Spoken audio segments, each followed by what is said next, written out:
Oh, wow. It feels like it's been so long since I've had an opportunity to come on and, be live and talk to the people and see what was going on.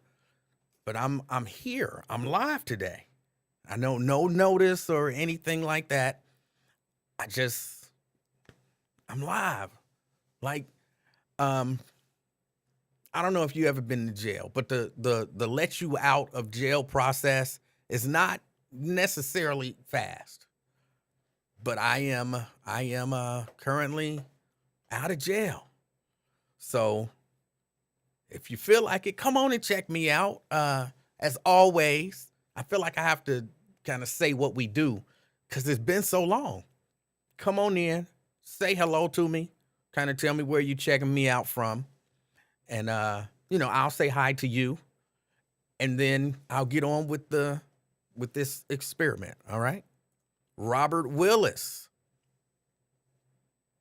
Robert from, oh, it's been so long. Anderson Township. Robert. Don. Don says, welcome home. Ah, thank you. Thank you. Feels like it's been so long. I was right. Anderson Township. Don, where you checking in from if you feel like sharing? If you feel like sharing. As always, you can give me a call, 513-717-5464. That's 513-717-KING. Dante checking in from Amelia. All right, can't beat that. Amelia, not a bad place. Let me make all this stuff a little bigger. It's been a minute. Black Russian. Good afternoon from Bond Hill. He says, let's have a fun experiment. All right. Quintano, Mount Auburn checking in. All right, what's up? Got Deborah. Deborah checking in from Forest Park. Forest Park in the house. Don. Don says Madisonville. He at work making that money. I ain't mad at you. I ain't mad at you. Even Ross Freeman, who kind of got me locked up. It was kind of his fault that I got locked up, but that's all right. It's all right. I'm just, when you get out, you just happy to see people. You just happy to see people. Scott. He's out in Atlanta. Is that what you're saying? Or are you saying to me, welcome back from Atlanta? I'm not sure what you're saying. Sean, good afternoon from ATL. Cleopatra says she on the couch. All right. Sabrina, checking in from Kentucky,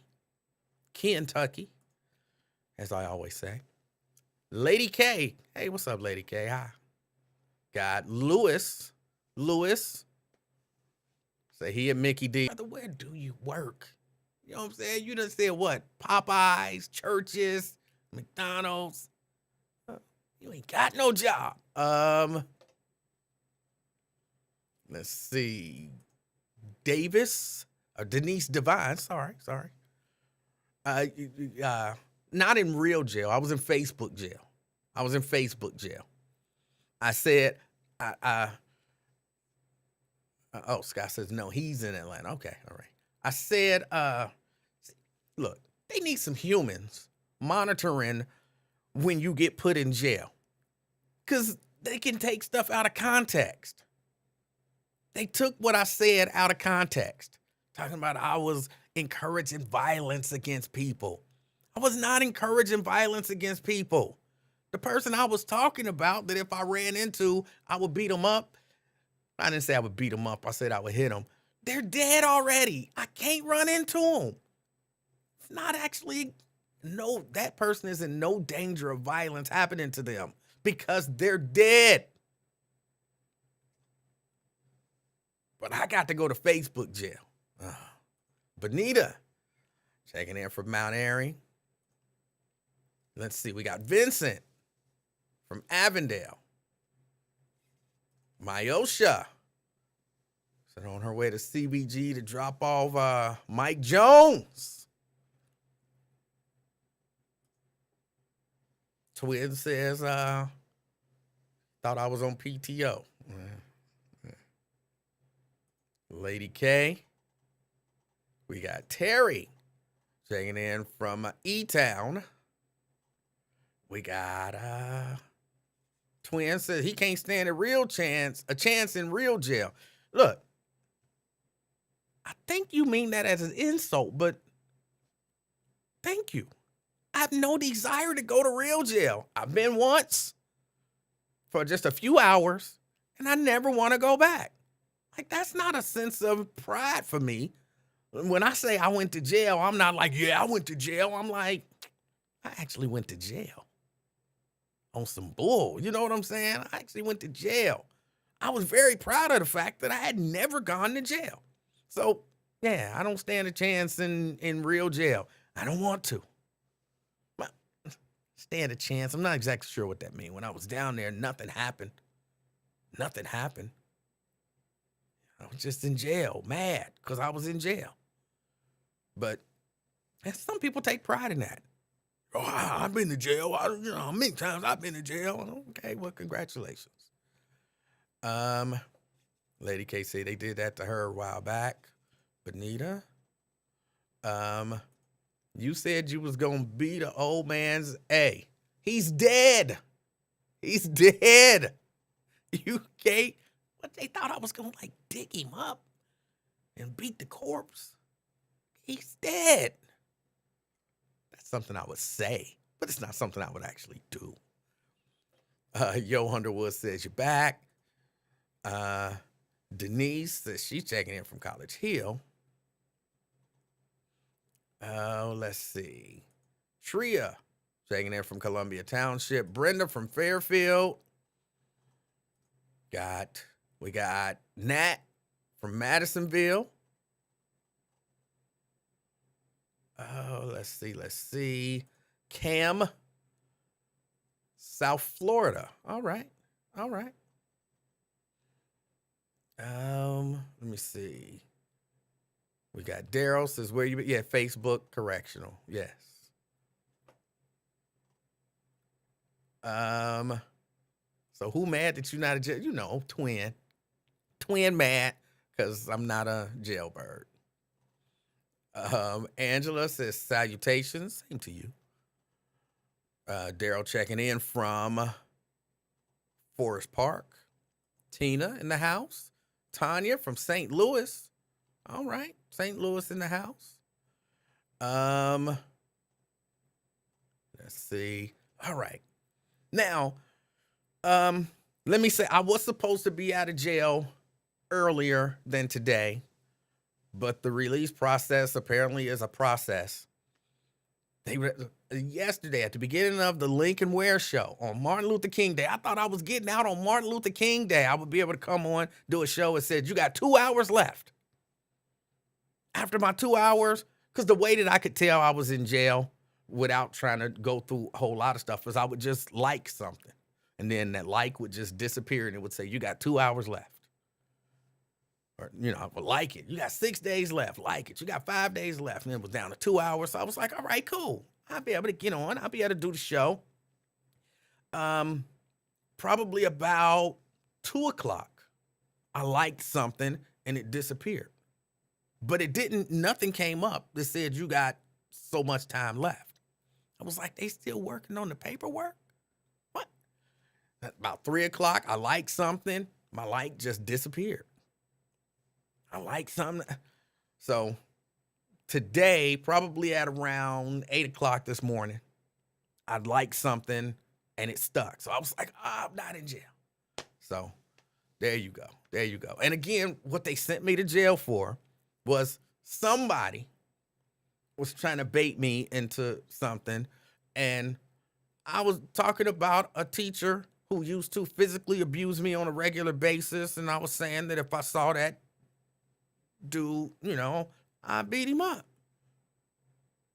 But he's dead. It's just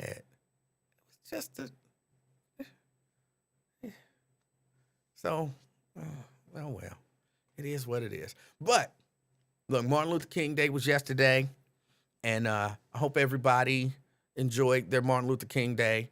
You focused on something positive, thought about peace and justice. And grilled out, whatever it is that you do for Martin Luther King Day. Hopefully you guys enjoyed it. I enjoyed it. I did a lot of work. Went over to the church, did a lot of work. Since I couldn't come on, I had some free time. So went over to the church, got some stuff done, and now I'm back. So a lot of things have happened, and if I start talking about stuff that y'all talked about like all last week, forgive me.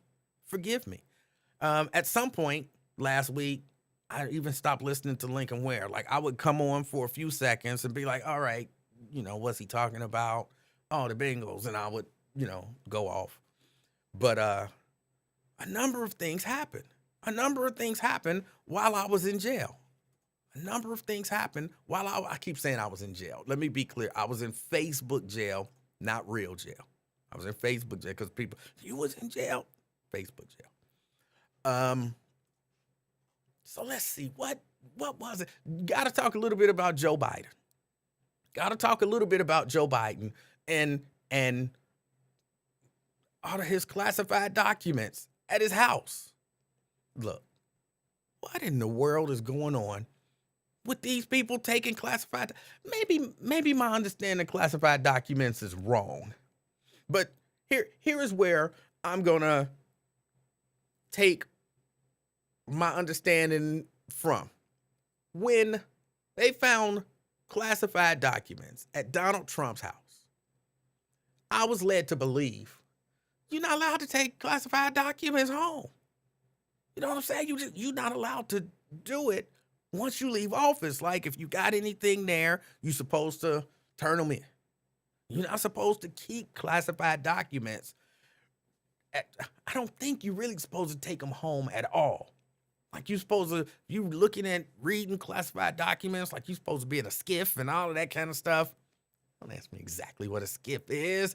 It's like a secure room where, people can't spy on you and stuff. You're supposed to be in a skiff. So is the rule now, you can take classified documents home? Is that the rule? Tina says it's a setup. Trump did it. I don't believe that for a second.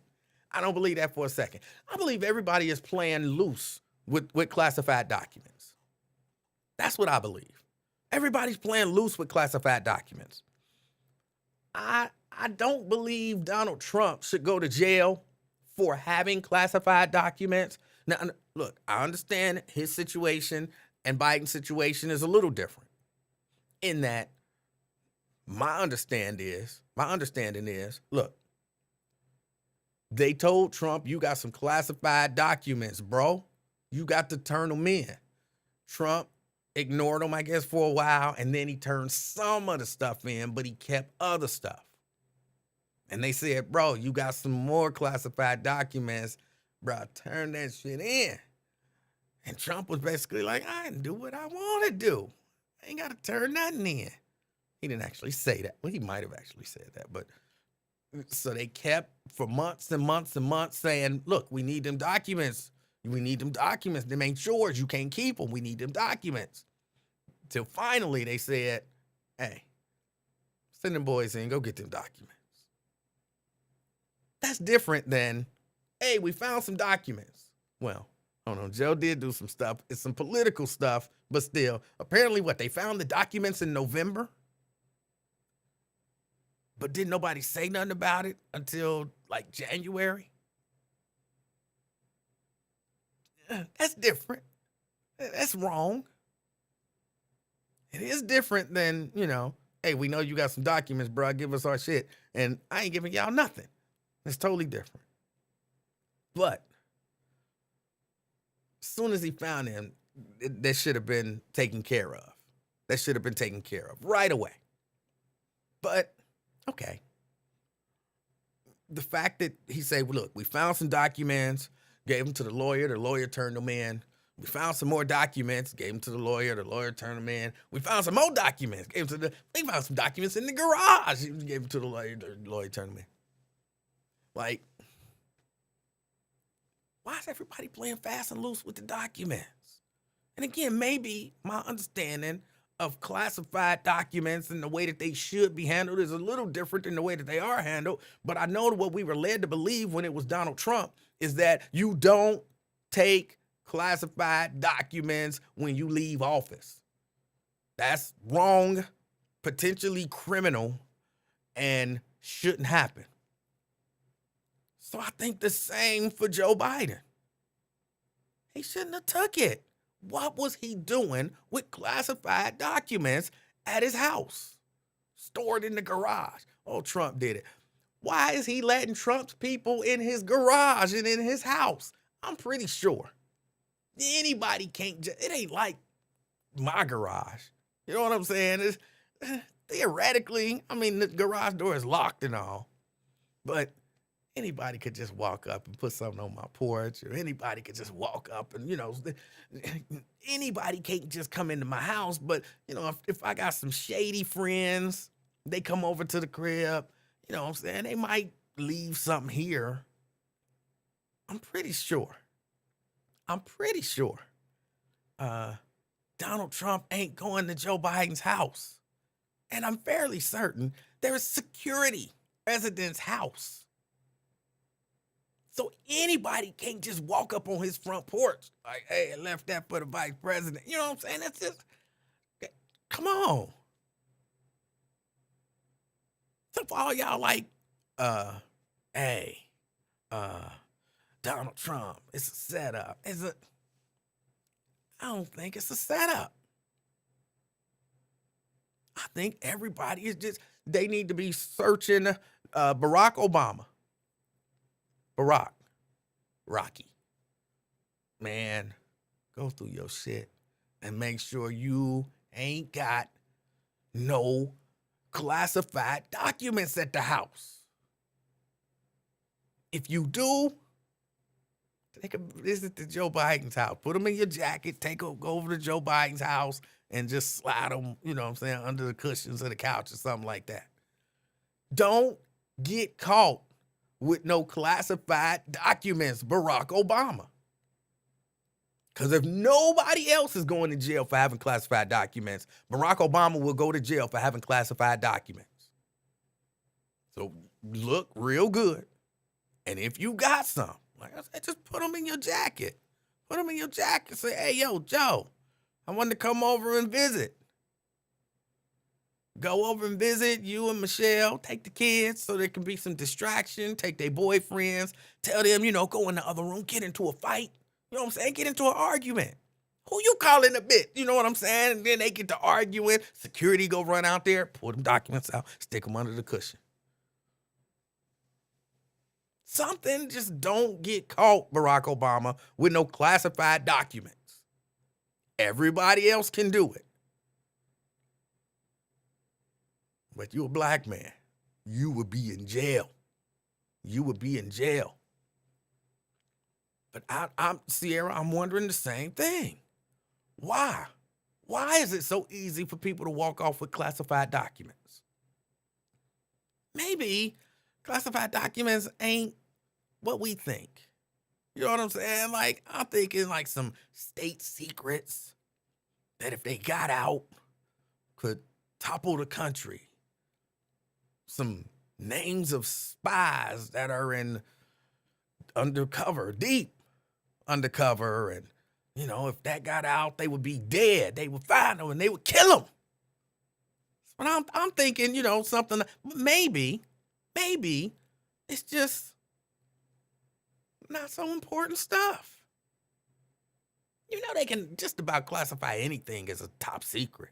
Classified. This is classified.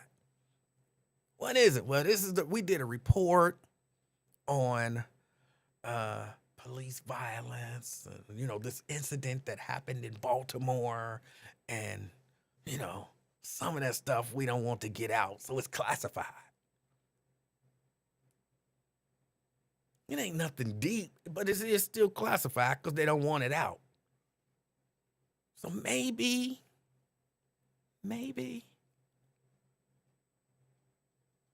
Hold on. Let me see. Tina says, Emanuel Livingston, Trump got people set up people like Biden because Trump is mad. How? How did Trump's people get it? See, I think y'all, look, and this is where I'm not going to say I agree with some of the nonsense that some people say, but this is where politicians are politicians. People are people. I mean, you know, some of this stuff we all know. Trump ain't the only dirty politician. And Trump ain't the only politician that'll break rules. When a politician that you like does something wrong, I'm down with saying that politician was wrong. I'm not big on, well, he did it, but when it happened to him, it had to be a setup. No, he did it, and it was apparently wrong. He did it. It's just as wrong. Now, the cover-up part that Trump, this is Trump over here. The cover-up was horrible. But you talk about having classified documents versus having classified documents. Well, he probably had more. Maybe, but classified documents. Well, he had like top secret, whatever. They losing me with all of the different classifications of classified documents.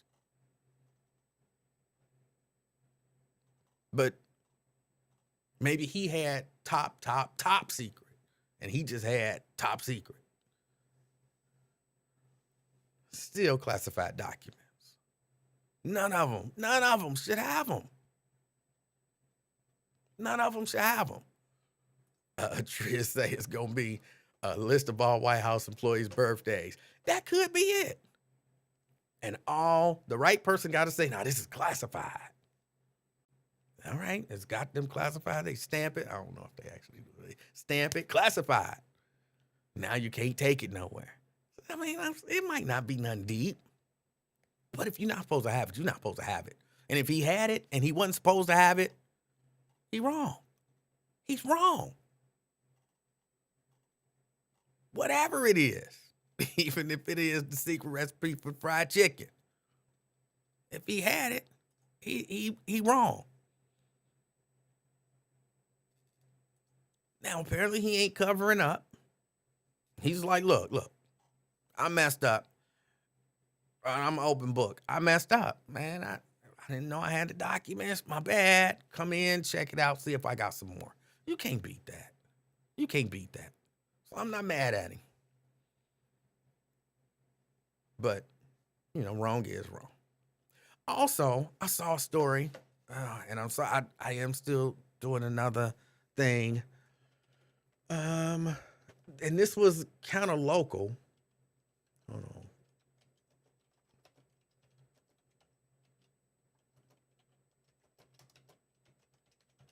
Gotta Google this real quick.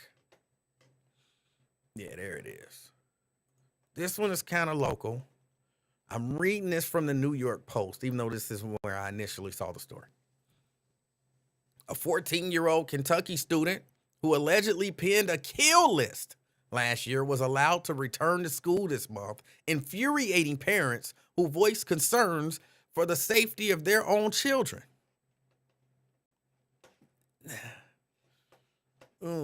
This one is difficult for me. Okay. There's a kid just over in Boone County, just over the river in Kentucky. Go to, what's the school? Got a bus out to school. Connor High School. And this kid got caught with a kill list. He done wrote out a list of people who he say he was going to kill. He done wrote out a list of people he said he going to kill. They found the list. He got in trouble. You know, probably suspended, kicked out of school. I think charged with like making terroristic threats or whatever. Well, he back in school now. The same school with some of the kids that was on his kill list. And the parents is like, whoa, hold on. How is he back in school? Aiden was on that list. Aiden was on the list. Now he back in school. He's sitting in class with Aiden. What the hell? I feel those parents. I do. If my child was on that list, I would not want a kid who made a kill list in class sitting behind my kid.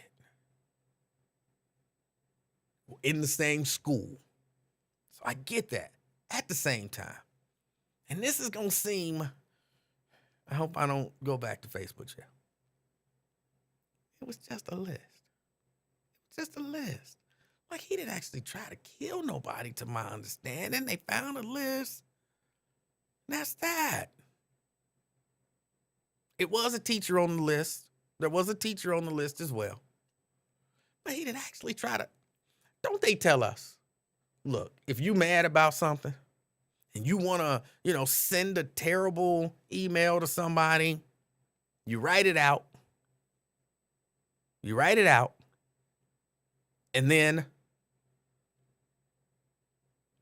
maybe leave it for a few days and then delete it. Somehow that gets it out of your system, but you actually have to write it out. Now, what happens if, you venting and you type out the email, you don't send it, you just leave it there in the drafts, and somehow somebody get a hold of your email account. And now you're in trouble for writing some stuff that you was never going to act on. I don't know that I like that. I don't know that I like that.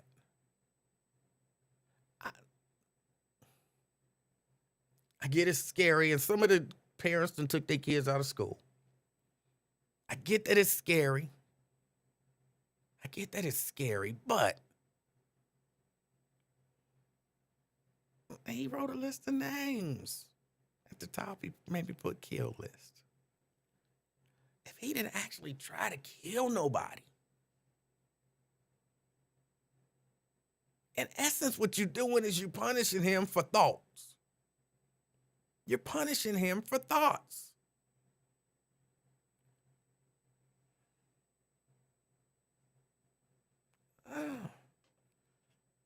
If your kid was on that kill list, I really want to know. Number one, I know that we do this virtual thing, and I'm cool with it. But if you want to call, I want to hear. Are you okay with a kid who at some point wrote a kill list of students? Are you okay with that kid ever being able to go back to that school? And if you had a child or a grandchild, niece, nephew, little cousin in that school, would you be all right with your child going back to that school with that child? I'm sure they have things in place. Metal detectors, he getting wanded 4 or 5 times.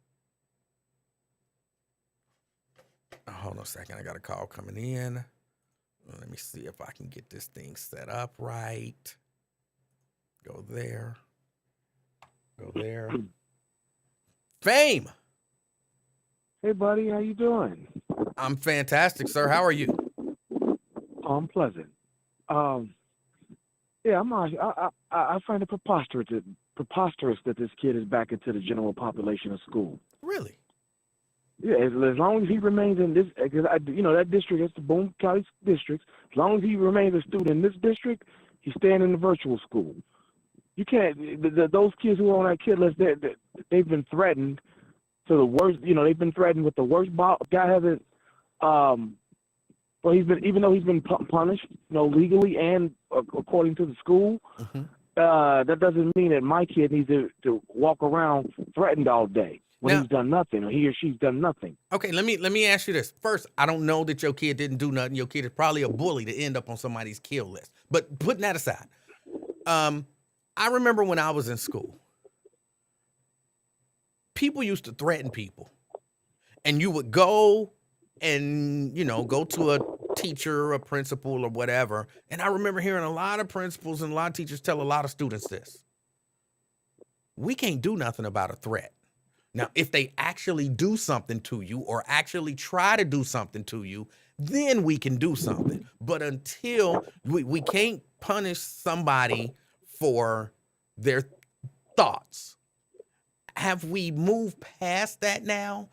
Or I find the culture would allow that to happen, because at this rate, there'll be a damn school shooting tomorrow. There's a school shooting down there every week, it seems like, or every other week, once a month or something. The culture will dictate that this is appropriate, that this kid does not need to be in the general population of this school district. Now, would That's you say all. that? Now, hold on. Would you say that same thing for any student there who threatens another student? I would say that if that 'Cause a was threat my is a kid threat. who made the kid list. I would say that if my kid made the kill list. This is kind of one of the problems that they go with when you do something like that. You got to deal with it, the ostracization. You can't go to school with the rest of the population. So I either got to take you to a new school district, and hopefully nobody knows your name, or you're gonna have to go to the virtual school. So They're not kicking him out of school. They're not keeping him from an education. Right. They're just saying you can't go. You don't deserve to be in the general population. I'm sorry. I just want to make sure I understand. So if Lil Johnny is at school and Lil Johnny get to arguing with Lil Timmy, and Lil Johnny say, "I'll kill you," should he now be permanently booted from school? There's a difference between a general threat like that between two kids just talking, but this kid made an actual kill list. Hold on. So because he wrote some names down, that makes Yes. a threat of killing is a threat of killing. Because that's more than just talking is reckless between two youth. I understand what you're Making saying. an I actual don't list agree. and checking it twice. No, that's a little bit different. I understand what you're saying. I don't necessarily agree. I think a threat is a threat. Just because I wrote the threat is no different than me saying the threat, in my opinion. I mean, I understand that if you want to be, cynical. That's not being cynical. And if you want to be cynical, That's and not you being want to be like that, my thing is I'm protecting the babies of the district. The superintendent must act and say, okay, well, we're letting him get an education, but he's not. No. So some This threats kid are even made the okay. news like that. Some threats are okay. Other threats, not okay. Like I said, you got to take each one with a grain of salt, or take each one individually, I should say. Two kids just talking reckless, even ready to fight. I'll kill you, blah blah blah. That's different, okay? But this guy, You threatened to kill somebody. he threatened to kill multiple people. Okay, so it's multiple people. In 2023, we cannot even approach that without stopping and thinking, what if he actually does it? Okay. I don't agree with you, but I respect that that's your opinion. I know you don't agree because you're cynical. I'm not cynical. Rothstein about the babies. It's not being Rothstein cynical. is here for the babies. You here for ratings. No. Rothstein for the babies. I'm here we for not ratings? the same, B. Did you just say I'm here for ratings? Yeah. I got 64 people watching. I'm not here for no ratings. 75 ain't better than 64. I'm here That's for all ratings. I'm here for the babies. Rothstein is for the children, like Wu-Tang. But you do you. It's been real. I had fun. Oh! I'm here for ratings. Ratings. Okay.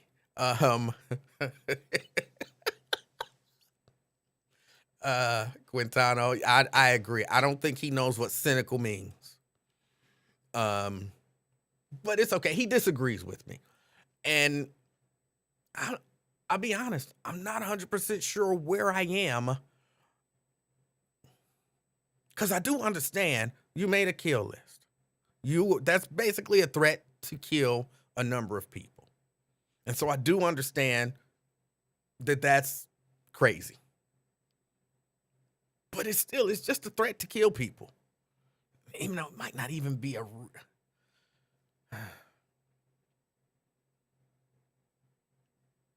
I don't know how I feel about it.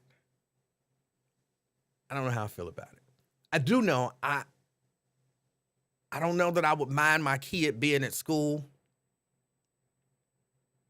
but me and my child would have to work on some safety precautions. And, my child's safety is more important to me than that child's right to be in that school. That's kind of how I would feel about it. But again, at the same time, the idea that you threatened to kill one student, that's okay. Go back to class. You were just mad. You threatened to kill 3, but you wrote it down. See, that's the difference. That's the difference, that he wrote it down. Maybe the heading kill list. If it didn't say kill list, if he just wrote names and said, I'm going to kill y'all, that would be different. Like, he wrote it down. A threat to kill is a threat to kill.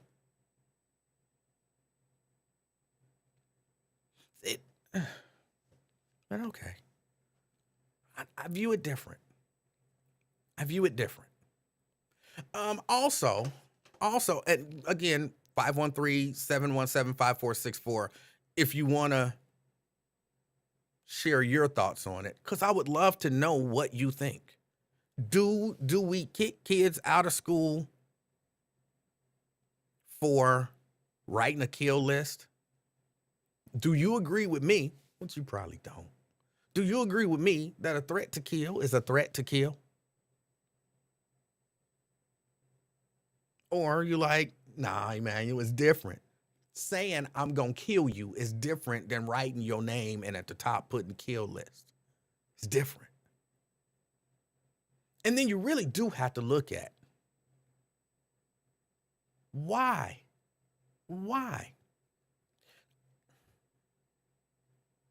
I'm of the mind. I can't say it's been my experience because I've never written a kill list. And I don't know of anybody who did.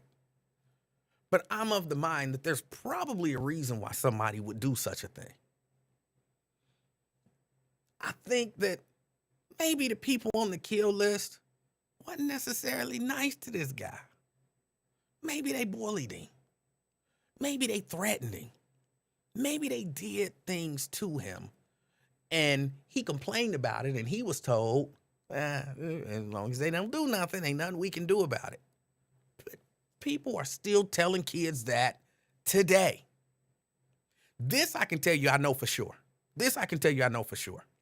Kids get bullied, beat up, jumped, all of that kind of stuff, and nothing happens to the kids who do it to them in a number of schools here in the tri-state area and across the country.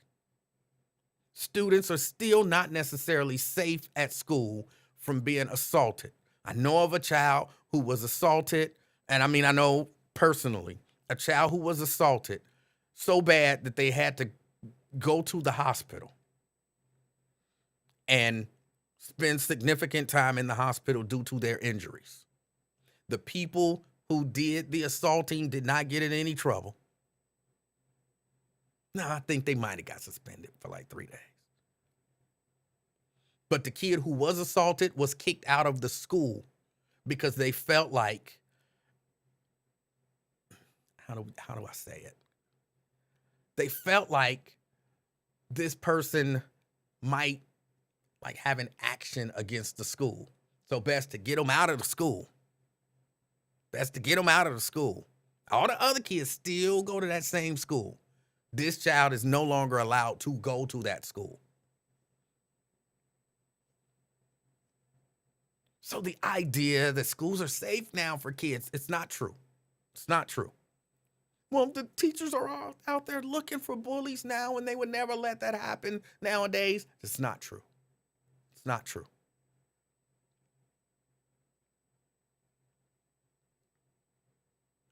But if that same person wrote a list of the people who jumped them, they would be accused of terroristic threats, expelled from school, charged criminally, and then maybe after a while allowed to go back to school. And all of the parents of the kids who jumped them would be like, I don't want my child in school with that person. That person is a danger. So that's why I don't know who was on the kill list. I don't know the kids. I don't know the situation. But in my mind, and I'm just saying in my mind, I could be wrong. For all the people who you always think you're right, I could be wrong. I'm just kind of making this up almost out of nowhere, except for, what I like to think is common sense. But maybe those kids was a danger to that child. Maybe.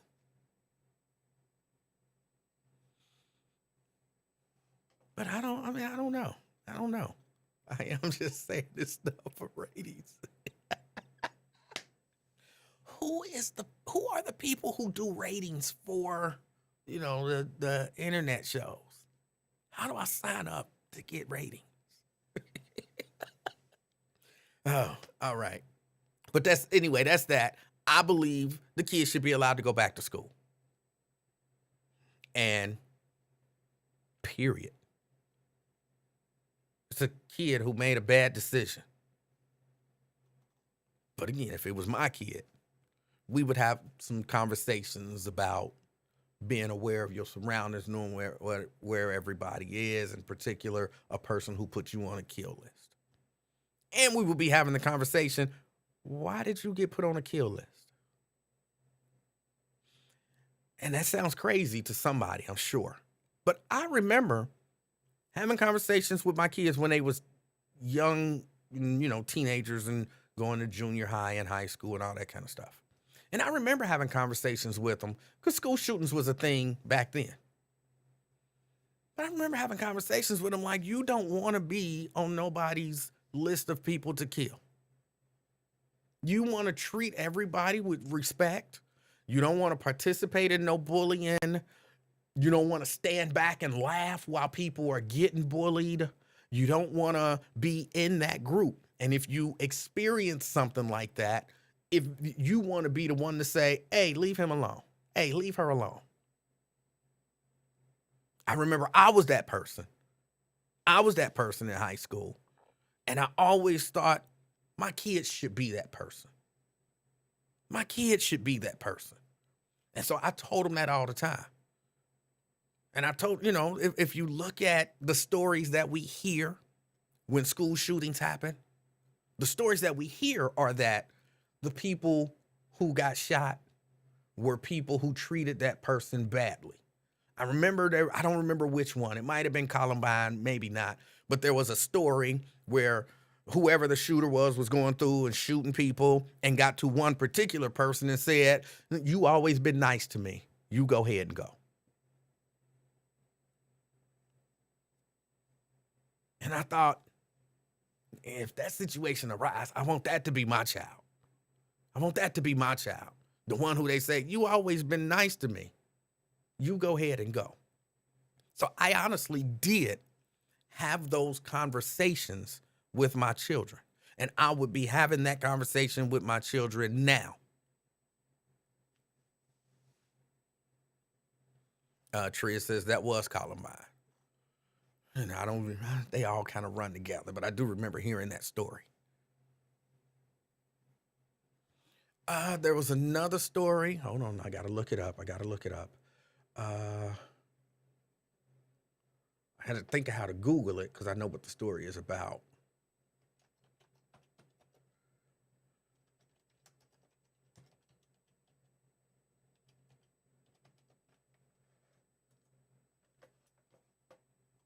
All right, there we go. I'm reading this story about a number of states. My computer's trying to pull this up. No, I don't need Google to know my location.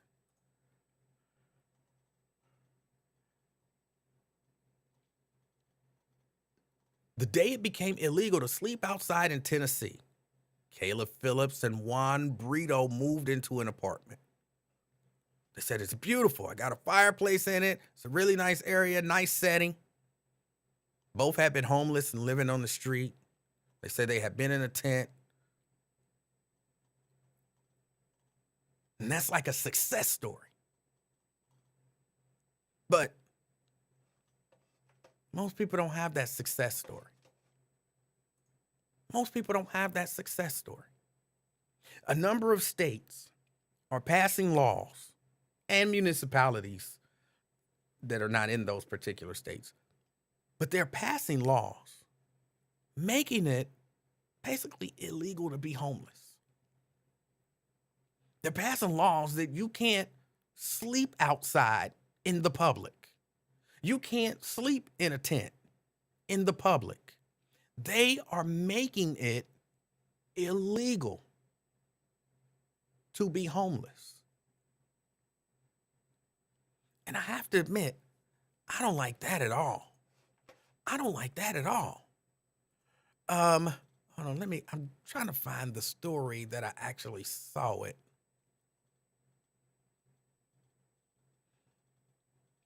Because it had a list of the states that have made it illegal to sleep outside, to sleep in the street, not in the street, but you see people under the overpasses because they're homeless and they have nowhere to live.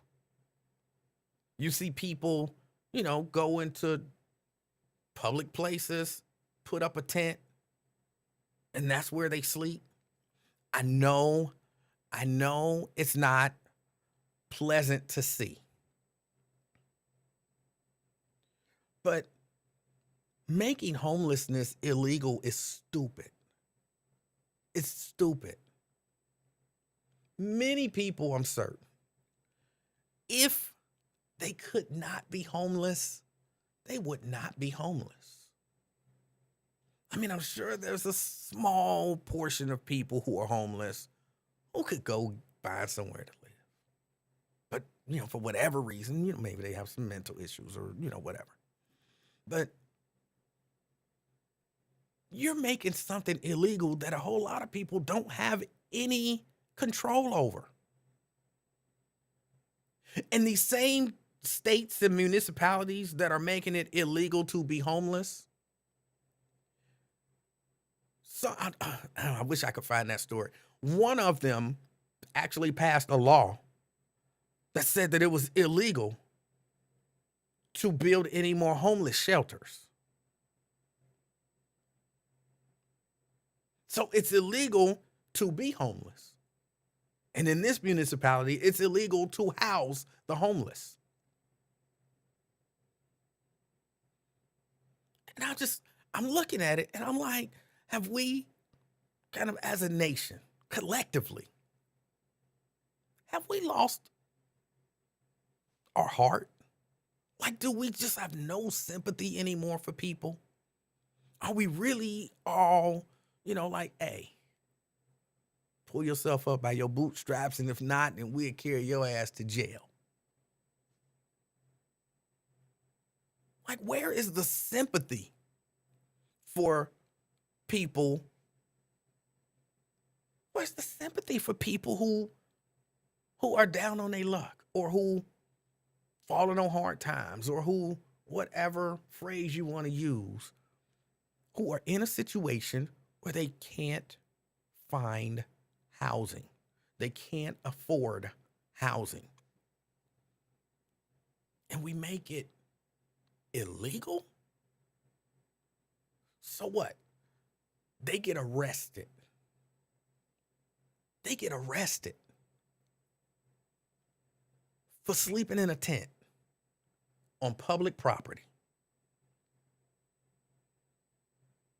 And then, what happens for all of these people who are like, hey,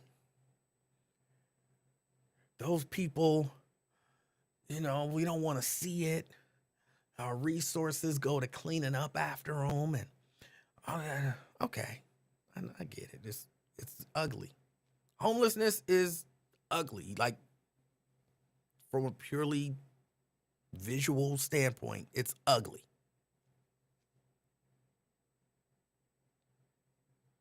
But if you just keep arresting them, you're using resources for that too. You're using police resources. You're using resources for the city, for the county, for the state to house them in jail. So then what becomes the solution?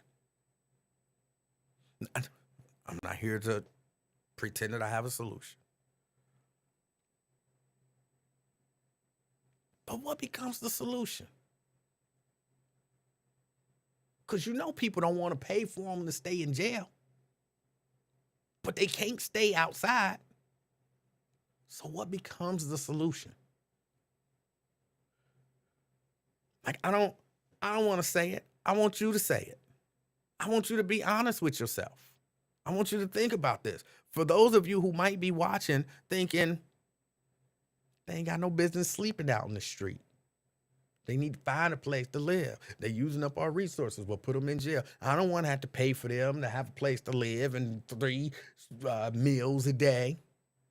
So what's your solution? You don't want them in jail. You don't want them on the street. And like I said, some municipalities are saying you can't even build homeless shelters for them anymore. What do you do with something when you say, I don't want it, I don't want to see it, I don't want it around, and the way that we dispose of things, I don't want to do that either? What's your only other option for that? Just kind of get rid of it and make it not exist anymore. That's the only other option. So what are they going to do to the homeless people? They don't want them in jail, and they don't want them homeless, and they don't want them housed.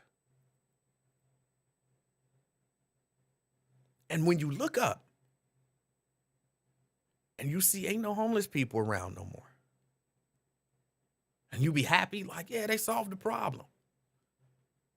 They might not actually solve the problem in the way that you think of problem solving. I really do believe, Ross Freeman says, go to the county. They don't want them.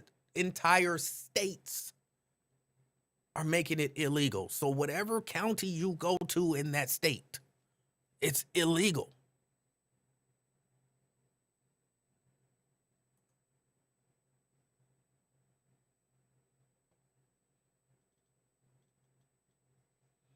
Black Russian says Missouri. So Missouri's one of them. Bans sleeping in parks. Tennessee makes it a felony to sleep in a tent. And you can look around and be like, hey, the homeless is gone. Ain't no uptick in the jail population. They're not getting places to live. Ain't no shelters for them. What happened to all the homeless people? They just gone. They just gone. Some of y'all gonna be happy, and I ain't gotta see them, and you ain't gonna care what happened to them. This is where, Fame, I'm cynical. I don't put it past government entities to make people disappear, and not in a good way. Not like David Copperfield. You know what I'm saying? Like, make people disappear. He's homeless. Who gonna report him missing? They're homeless. Who's gonna report them missing? And it's a government entity. So, well, it wasn't a whole lot of John Does at the coroner's office. They the government. I really believe they will kill those people.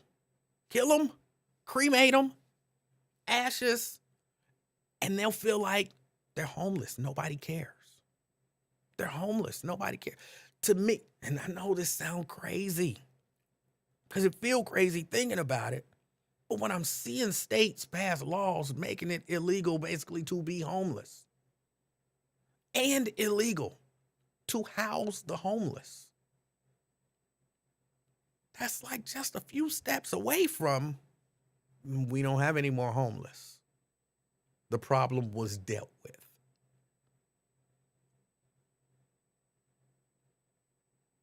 I, I just, again, Fame, that's me being cynical. But I'm telling y'all, I won't be surprised if we hear something about it. I won't be surprised if we hear something about it.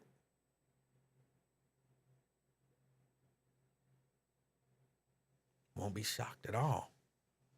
And my fear is even some of the, 70 of you might be happy about it. Because we don't see it no more. Because we don't see it. As long as we don't see it, it's okay. Let's see. Janice says they're going to have to pay for that space. It's not theirs to occupy. Bizarre, but most of us either pay rent, a mortgage, and property taxes. Wow. What is the answer?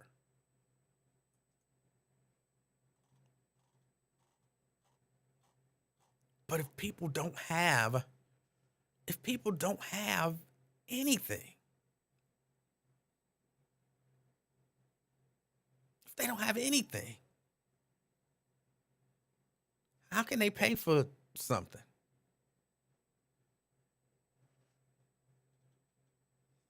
Fame says, Emanuel cares more about the homeless than the kids. That boy ain't gonna do none of them damn kids. That boy ain't gonna do none of them kids. But I believe the government will do something to the homeless population. Because there are enough well-meaning people, well, maybe not well-meaning, but there's enough respectable people. Respectable? I hate air quotes. I hate them. I don't know why I do them, because I hate them. There are enough so-called respectable people who wouldn't care. Like, as long as they don't hear about it, they'll be cool with it. Like I said, we don't see them, so it's okay. We don't see them, so it's okay. Crystal says we're turning into Mad Max and the Thunderdome in this country. It's wild. It's wild. Oh. Apparently, the football team that plays here in Cincinnati won something. They won some game, and everybody's excited about that.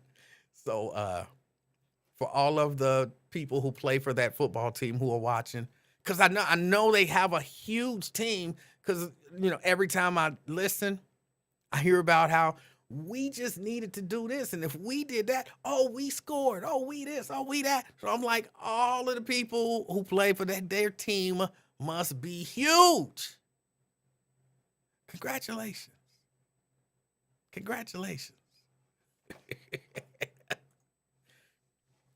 Stop it. You know damn well you watch the game. No, I don't. Because if I did, I would see that huge team. So congratulations to everybody who got out there and played and won. We did that. We won. Who is we?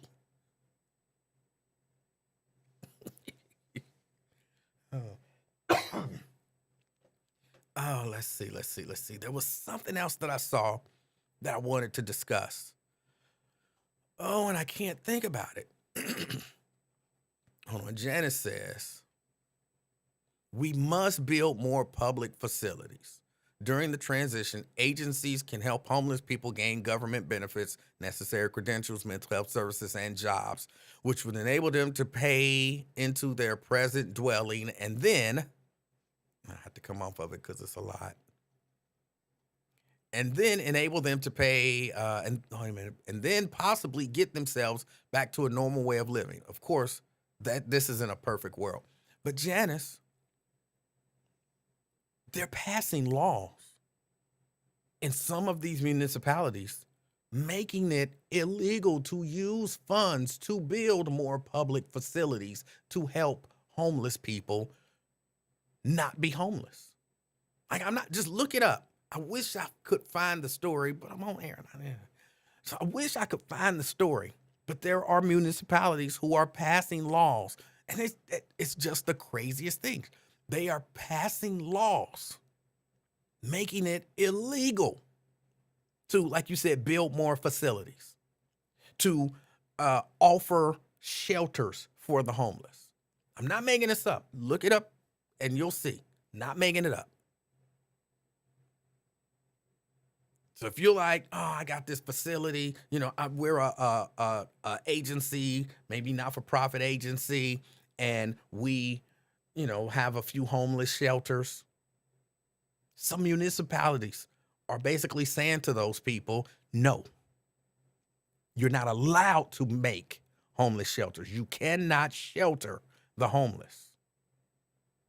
And those are the same municipalities that are saying, by the way, it's illegal to be homeless.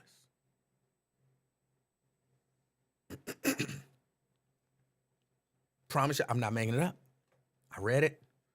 I believe it. Because that's what I believe our society is coming to.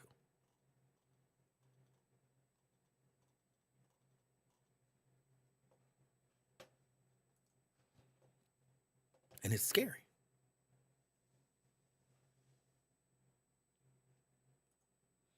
Emanuel, did you hear about the woman who was raped at the JC by her inmate who's a trans man? No, I did not hear about that. I did not. Lady K says, make it a group home then. Look, the people who, I don't want to use the term hate, but I have to use the term hate. The people who hate homelessness, not hate homelessness, but hate homeless people. They don't really hate homelessness. They don't care about homelessness. They hate homeless people. Those people have probably figured out, some people are going to just not call it a homeless shelter and have homeless people come in. They'll call it a group home. And they probably have criteria under which like, oh, you're saying this is a group home. Well, what's this person's last address? And how long ago was that? So where did they sleep before they came to this group home? This is a homeless shelter. You're against the law. What you're doing is against the law. You're going to jail too, I'm certain they have ways around that.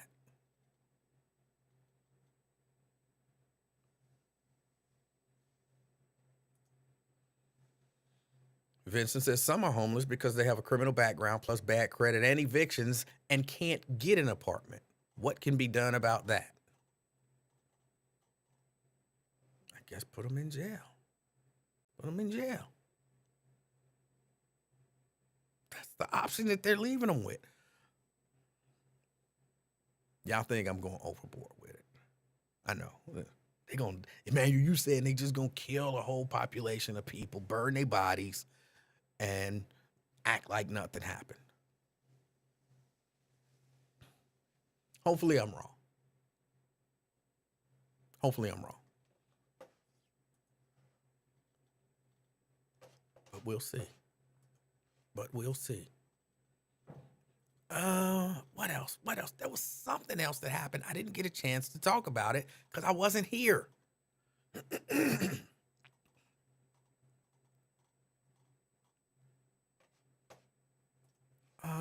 All right, y'all. I think, let's see. Logic Slayer says, this is nuts. It's more expensive to house them in prison than to just give them food and housing. But that's not the goal.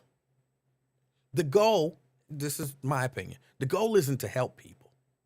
The goal isn't to get people to a point where they can, be self-sufficient or anything like that. The goal is to have a permanent underclass and then eliminate the class beneath that. What? What did it? Look, they need broke people like me. Because, we go out and we work a lot of times for low wages because we try to make it. And with our additional income, we spend. So, they get us kind of both ways.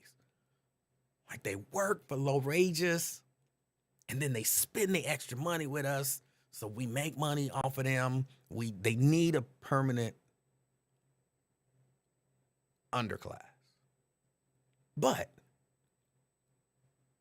like I said, homelessness is ugly.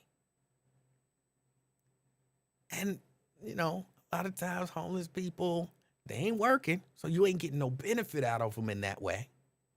And they don't have no whole lot of money to spend, so you ain't getting no benefit out of them in that way.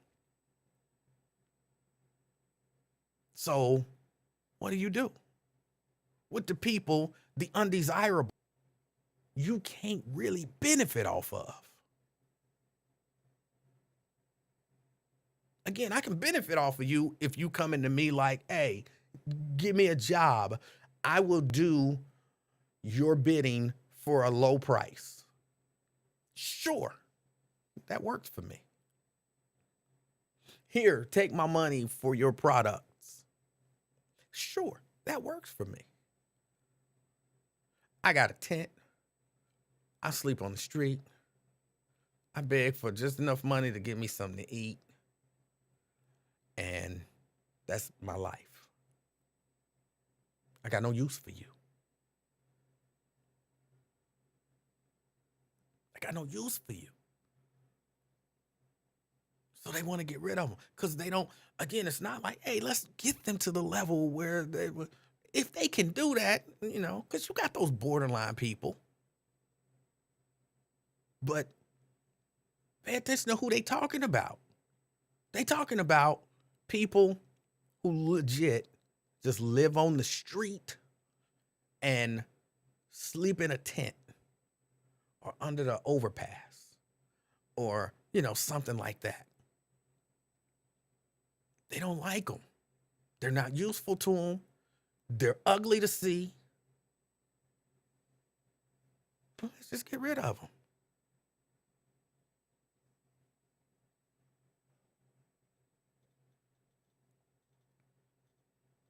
That's the way I see it. So that's why they not, they don't want to do anything to raise them up. Because some people ain't going to come and work at your job. Look, some of us have this mindset, like, I want shelter. I want shelter. I want food. You know what I'm saying? A nice meal. I need heat. Give me comfort. Some people don't live that life. Some people like, look, I'm here. You know what I'm saying? I wake up every day. I do whatever I can do. I go to sleep. Do it again the next day. I don't care about all that comfort stuff y'all talking about. Then people ain't good for what that other class thinks of for society. And I'm not even talking about people out committing crimes because, somebody always brings up, the homelessness and crime go together and blah, blah, blah. They don't care about that. That's not what they're trying to get rid of.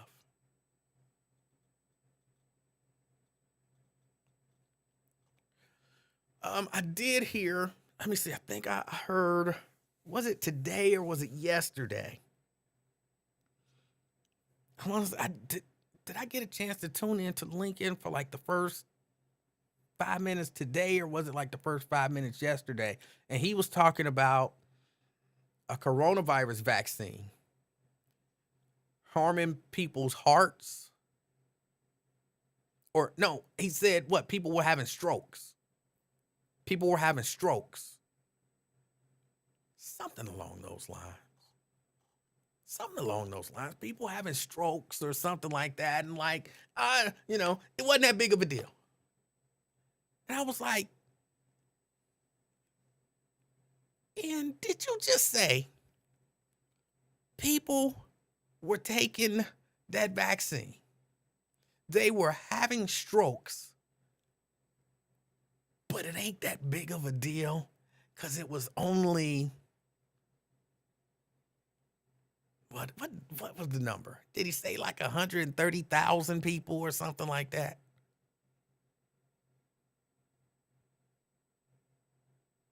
Did he was it's not that big of a deal. And I'm like, that's probably a big deal to the people who had strokes. It's probably a huge deal. And then I'm listening to the news today and I hear, oh, they're trying to scare y'all again. Apparently, there's a new, 130 people. For them 130 people, thank you, Sierra. For them 130 people, that's a big deal.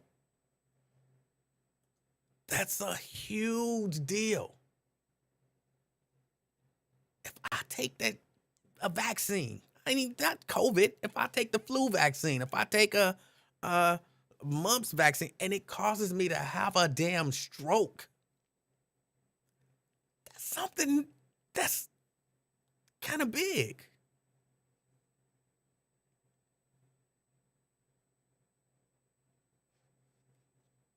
Something that's kind of big.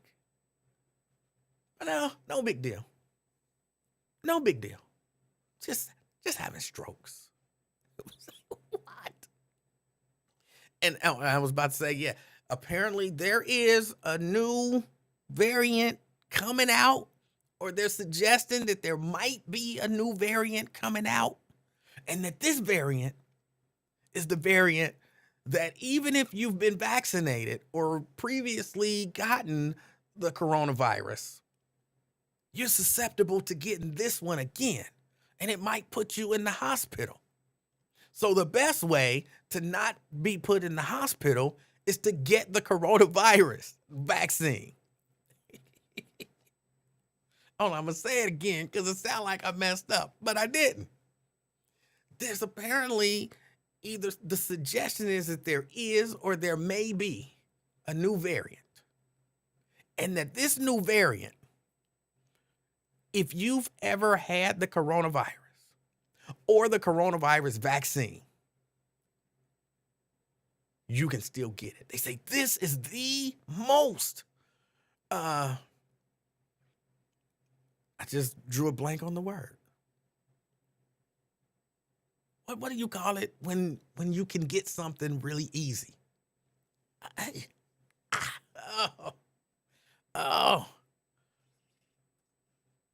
can't think of the word now. Whatever it is, this is the most. Like, you can get this one.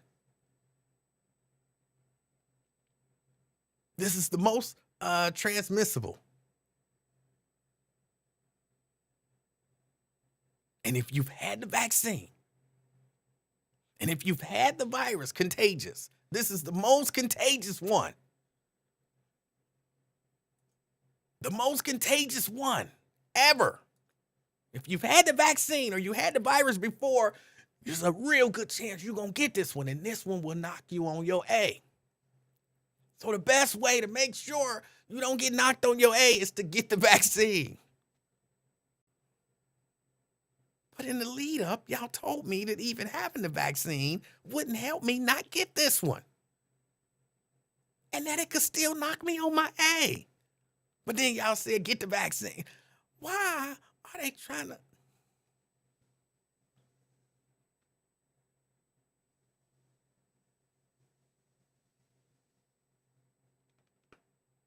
I'm just telling you what I heard in the news today. Now, look, I'm on record. If you believe you should be vaccinated, you should go get vaccinated. And I also heard, y'all know that eventually, I think I saw this one last week sometime. The companies, Pfizer, Moderna, all of the Johnson & Johnson, The vaccine is about to stop being free. I don't remember exactly when this agreement with the government runs out, but the vaccine is about to stop being free. And so these companies are determining how much are they going to charge for, a shot of this vaccine. And if I remember correctly, they've come to the conclusion, basically the baseline number is $130. $130 a shot. You can get it for $130. Now, there's a good chance some people are saying your insurance will cover that. But I actually saw a story suggesting that the insurance companies might fight paying for it because it was free for so long.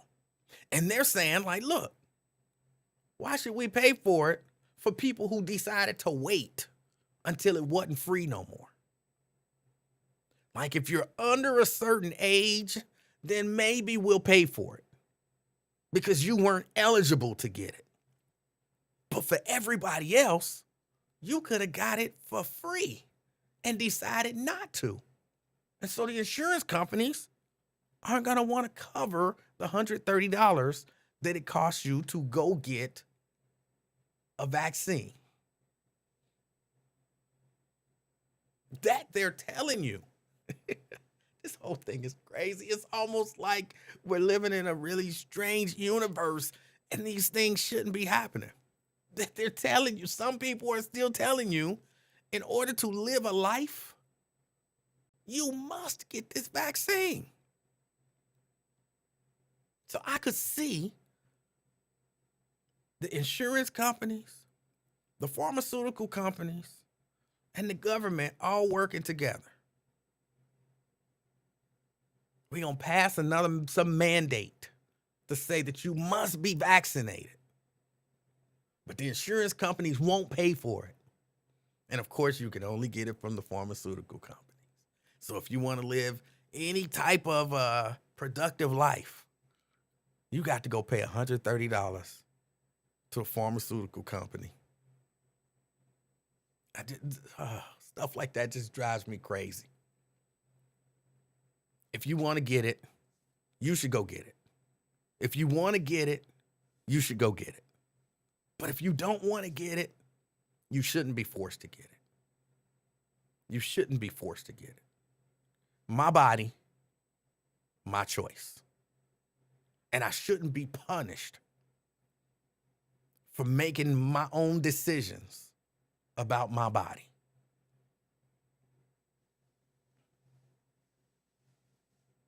That's the way I see it. That's the way I see it. Let me see. That was again 513-717-5464. If you'd like to get on board. 513-717-5464. I've been like really kind of ignoring the comments today. I apologize. It wasn't intentional. It wasn't intentional. Dante says, y'all got to get into the mindset of believing the total opposite of what the government says. If the government says they're here to help, best believe they're here to make your life a living hell. All right.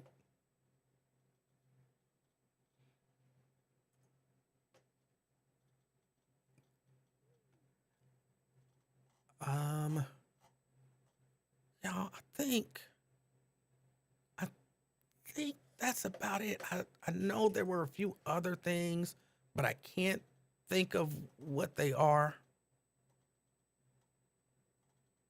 There were a few I wanted to comment on, but I can't think of what they are. But I appreciate y'all hanging out with me. It looked like I'm going to leave y'all early again today because I can't think of what else it was that I wanted to discuss. So I didn't have time. Tomorrow, I will be here tomorrow. And I do intend on like having some actual show prep. Oh, also, hold on, before I go, maybe starting tomorrow, but maybe starting next week. I'll let y'all know for sure. But one of the things I was trying to do when I was in jail, Facebook jail, is I said, Facebook jail will not stop me again from doing my show. So even if I end up in Facebook jail, I will be doing the show. Here's the plan. Here's the plan. My plan is, I think I already started the page on YouTube. I think I already started the page on Twitter. I need to go through and make sure that I, checked all my boxes and got everything ready. I didn't do it on Twitch, but I'm going to. And there will be the Afternoon Experience Facebook page separate from my personal page. So I can say whatever I want and get in as much trouble as I want, get put in Facebook jail, but that won't affect what happens on the Afternoon Experience page.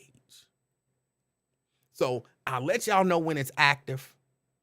I will send out invites, maybe, but keep y'all eye out, because I think I'm gonna need y'all to follow the Afternoon Experiment. I might have said experience earlier. Follow the Afternoon Experiment on YouTube, Instagram, Twitter, Twitch, and Facebook. That way, I can say whatever I want. If I want to say that if I run into an old man that's been dead for a long time, then I'm going to beat his behind. I should be able to say that and it not affect my ability to go on. So I will still broadcast on my personal page, but I will also broadcast on the show page. Same for YouTube. I'll broadcast on my personal page, but there will also be a show page. Same Twitch, Twitter, and Instagram. So just so y'all know that is coming. It's coming. Hopefully really, really soon. I couldn't even set up while I was in Facebook jail. I couldn't even set up a page for the show. So we're going to take care of that. We're going to take care of that. We're going to work within the system to beat the system. All right. Let me see. Anything else? All hearts and minds are clear. All hearts and minds are clear. And I'm giving you just a couple minutes. You could send in, like what they said at the weddings. If anybody has any reason why this show should not end, speak now or forever hold your peace. Speak now or forever hold your peace, because I'm about to get out of here.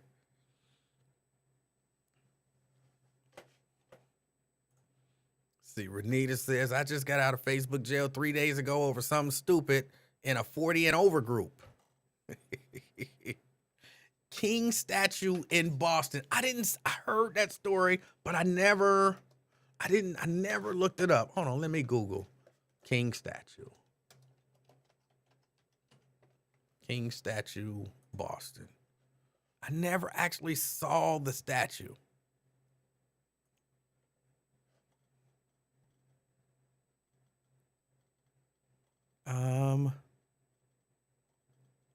Okay, what am I looking at? What is it?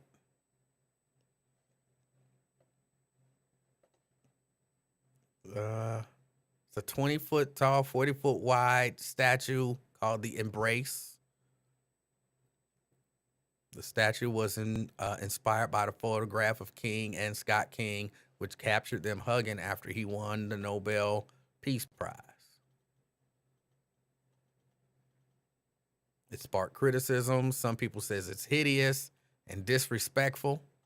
Some people says it resembles a sex act.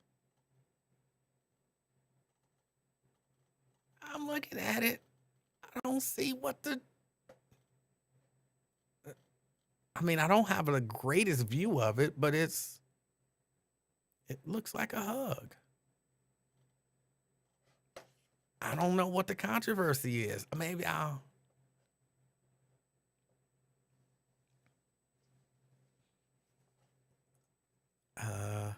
The statue makes more sense when the photo is next to it.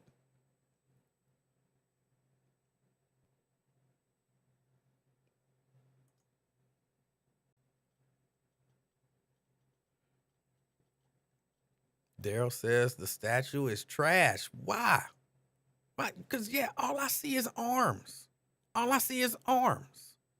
I'm trying to see if I can get different views of it to maybe see whatever it is that y'all seeing. But all I see is arms. What are y'all seeing?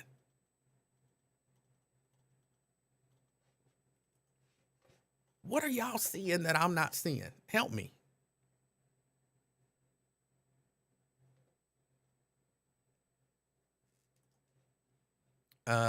See, I thought I was the only one who say the act. Look up Kev on stage video about the statue. It don't look like Martin Luther King. All I see is arms. It don't look like nobody. I don't see a face. Like there's no in what I see, I don't see a face or anything of that sort that looks like anyone. Maybe I'm the pictures that I'm seeing is the wrong angle. Hold on. Let me do this. I promise y'all I'm trying to see what y'all see. Images. All I see, I mean it doesn't make sense. But I don't see anything. How you say it don't look like Martin Luther King? There's no face. There's no face to look like Dr. King. It just looked like arms. It just looks like arms. Lady K says that's the problem. No faces. It's disrespectful. How is that? How is it disrespectful to put arms embracing? I said, look, I'm good. I'm always down with a good conspiracy. I'm always down with some good outrage.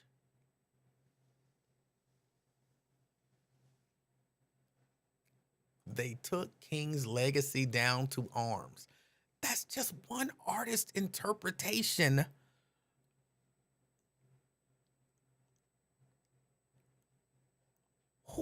Who's the person who determines what King's legacy is?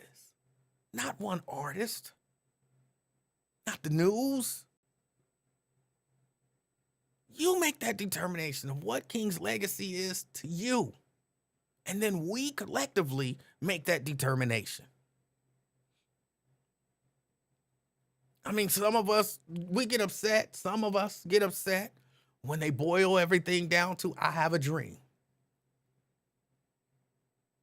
Or a march. But again, I'm looking at it. I just see arms. I just see arms embracing.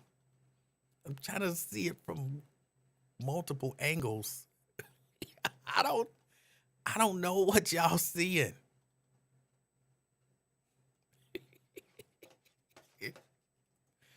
Oh, what are y'all seeing?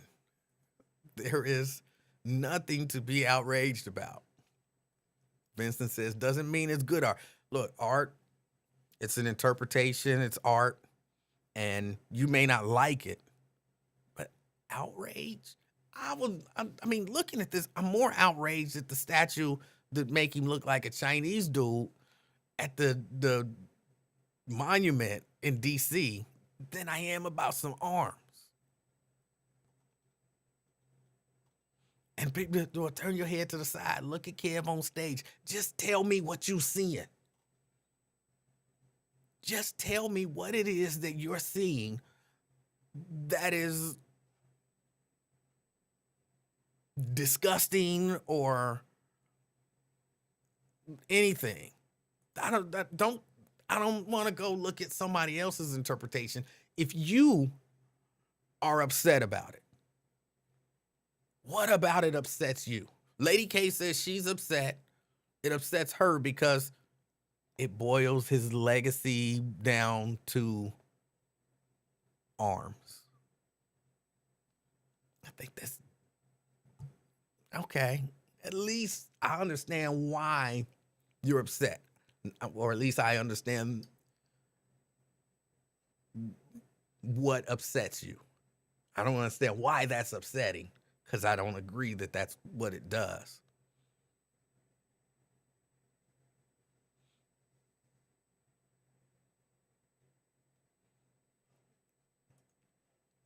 You can't see nothing about MLK in the statue. Okay, so you don't like the statue, but where's the outrage? How is it disrespectful to Dr. King?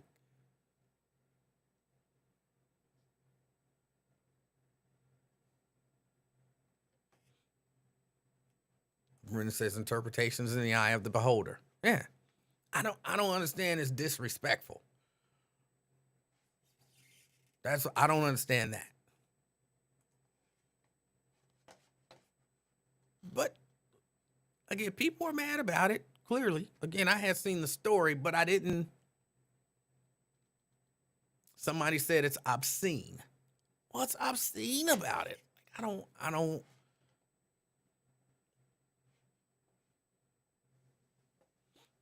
Sierra says, I'm not upset about it, but it's an awkward looking statue. No doubt about it. No doubt about it. I'm sure I'll visit next time in that part of town. I'll probably never see it in person. Unless I happen to be there walking by it and be like, oh, there's the arms. But I'm not upset about it. I don't understand what's obscene about it. If Ross says it is obscene, what makes it obscene? Tell me what makes it obscene. What are you seeing that makes it obscene?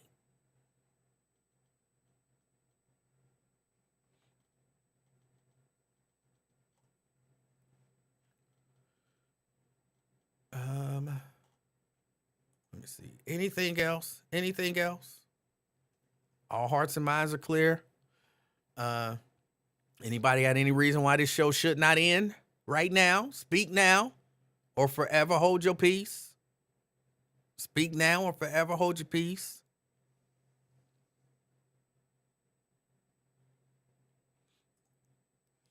Hold on. Tria says, dirty mind saw thick and brown and ran with it.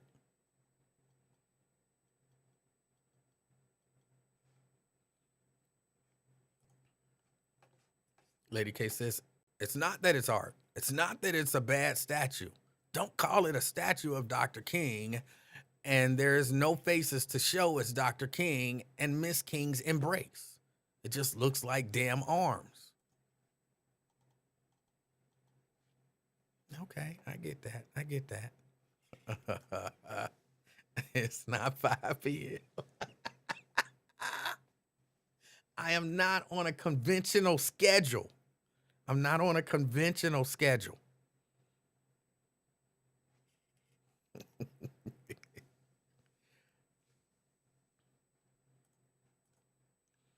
Let's see. Anthony says, did it have to be a depiction of him or of part what the man believed? People of all races embracing each other as equals. All right. The sculptor is a conceptual artist. I'm not the biggest art guy. Like, I've been to the museum, the art museum over here, and I look at the pictures and I be like, all right, it's pictures. Somebody drew something. Somebody painted something. All right. I'm not the biggest art guy. So every time Mrs. Livingston, we go over there, I'd be like, all right, we can go. We can go. Like, oh, they got this new exhibit. Oh, okay, let's go. Some people drew something or sculpted something. All right, let's go look at it. What do it make you feel? Like I'm looking at something that somebody drew. I'm looking at something that somebody sculpted. It don't make me feel nothing. And then we went to a pottery class and I enjoyed it. I enjoyed the pottery class, like in Ghost. You know what I'm saying? I liked the whole thing with the wheel and the mud. It was fun. It's like, but now do you understand art? I always did understand art. It just don't do nothing for me. These people, they poured their heart and they created something good for them. I hope they make a lot of money. But I feel nothing when I look at it. Somebody drew something.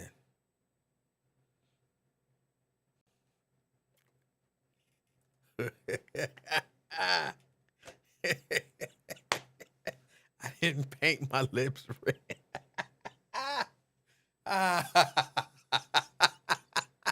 don't know why that was that funny to me. It should not have been that funny to me. I didn't paint my lips red. I did a thing with the color on the camera, and for whatever reason, it made my lips really red. Oh, it should not have been that funny, but that is very funny to me. Did you no, we didn't do the I Fly yet. We plan on doing it. We'll do it sometime in the next couple weeks. I decided, Mrs. Livingston is gonna go. My daughter is gonna go, and the little baby. And since the little baby got, her dad has other children, I'm considering, because I like her dad. He's a good dude. I think he's a good dude. He's a good dad. So I'm thinking about inviting her siblings. I'm thinking about inviting her siblings, and I'll pay for them. I'm thinking about it. I'm like, it'd be a good thing to do. It'd be a good thing to do. But it'll happen in the next couple weeks. It'll happen in the next couple weeks. She was scared. I was going to make her go anyway, but she was scared. I don't want to go flying. But no, we didn't do it yet, but we will. We will. Let's see. Some people complaining about a sculpture probably never read a book about him or by him. The sculptor or Dr. King. I thought you had too much red Kool-Aid. Tria says that would be very nice of you. I would. I mean, they little kids. You can't, you know what I'm saying? They're, a little older than she is, but you can't be, little kids and go have fun. The question becomes, I'm not their grandfather. I don't spend time with them. So they don't really know me. I've seen them. They've come over to the house for birthday parties and stuff like that. But I don't really interact with them like that. And I snatch a kid. If you with me, if you under my care, and I don't ask parents, do I have your permission to? No, it's understood. If your kid leaves you and goes with me, I got authority to do whatever it is that I want to do to them. You know what I'm saying? That's within reason.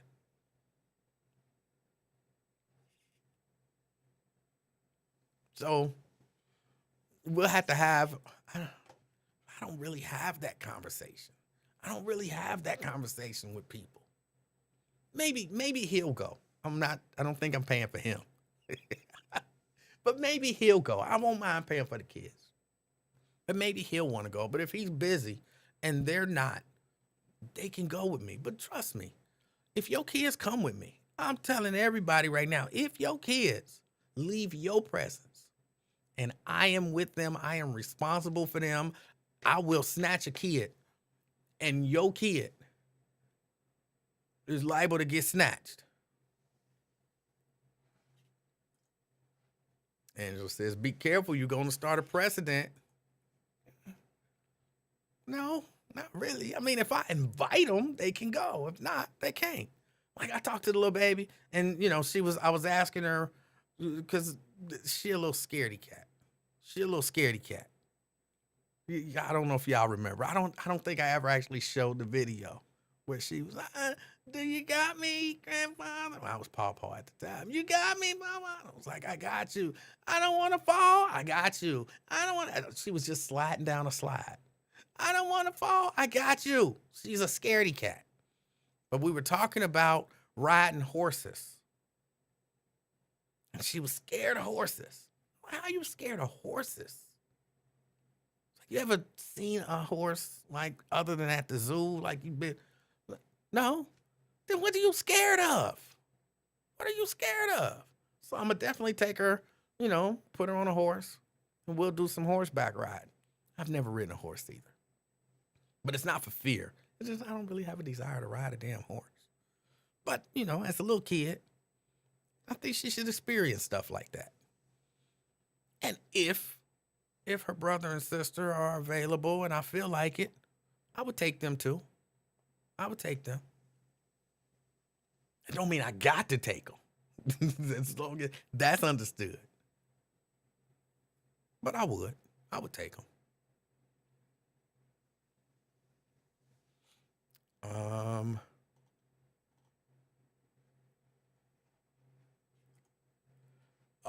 The she was excited about that too. Horseback riding is a lot of fun. Never done it.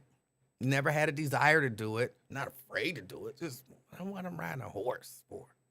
It's the 1800s. We got cars now, But yeah.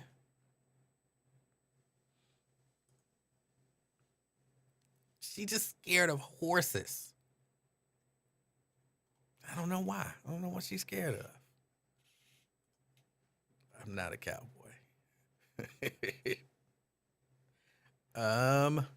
Let's see. Get that cat from New York maybe to teach you about horses. What person from New York? I don't know what you're talking about. Did you listen to Lincoln Ware Monday? No. I mean, I think I heard a few minutes of his show, but then, I was at work editing stuff.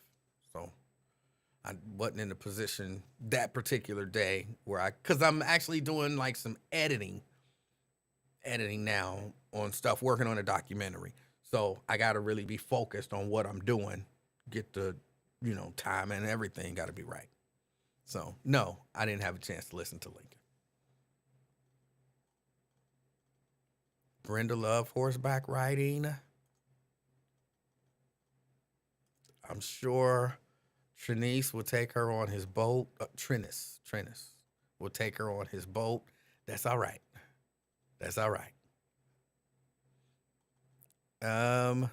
You will be sore the next day after the horse riding. That don't sound good. What editing software are you using? I'm actually using 3 different editing softwares.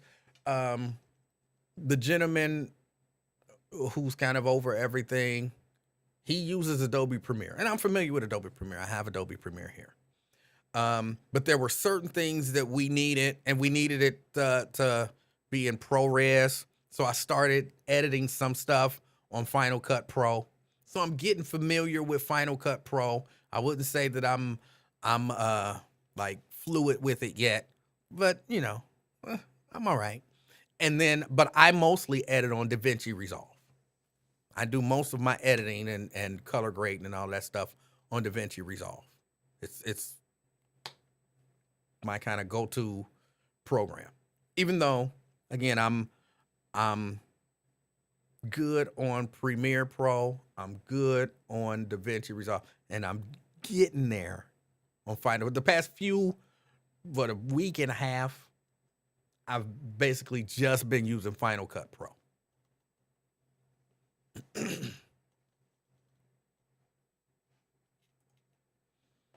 The brother who was the horse whisperer, he was Ted to make a.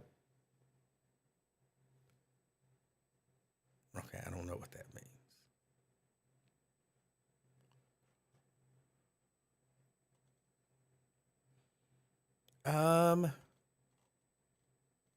Let me see. I guess that's about it now. Okay, again, all hearts and minds are clear. They said that at church a lot. When I was going to church as a little kid. As a little kid, that was what they said. All hearts and minds are clear, and then everybody would stand up and they would do the benediction. So I appreciate y'all hanging out with me. I hope y'all have an amazing rest of your day. Hope that something great happens to you, life-changing, by the time this day is over, okay? It's been the afternoon experience. My name is Emanuel Livingston. Until next time, I'm out, y'all. Peace.